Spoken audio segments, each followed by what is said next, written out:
Mae'r cyndindym hyn rhwng y Gwasanaeth Tân Achub a'r Gwasanaeth Ambiwlans.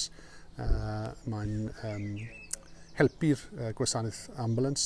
Mae difforwyr tân sydd wedi cael ei hyfforddi i gyrru'r ambulans ar ran o'r Gwasanaeth Ambiwlans. A beth mae hwn yn neud yw, mae'n rhyddhau bobl, mae paramedics arbenigol i gyrru'r cerbyd arall. A ffordd mae hwn yn gweithio, mae helpu nhw yw dyblu'r cerbydau sy'n gallu mynd mas i helpu bobl mewn angen. A mae'r cydweithio, a ni wedi bod yn cydweithio gyda'r Gwasanaeth Ambiwlans dros 20 mlynedd nawr. Mae hwnna'n helpu nhw a helpu cymunedau mewn angen.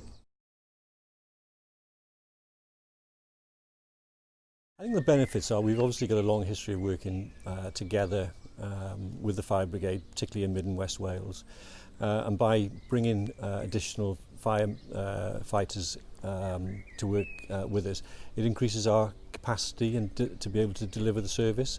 Obviously, since the start of the pandemic, we've been using extensively the military, so bringing the Mid and West Wales Fire, which is the logical extension, and getting things in place, because in the event of having a second wave of the pandemic, we'll have already tried and trusted process, and I know the staff will welcome the involvement of the Mid and West Wales Fire.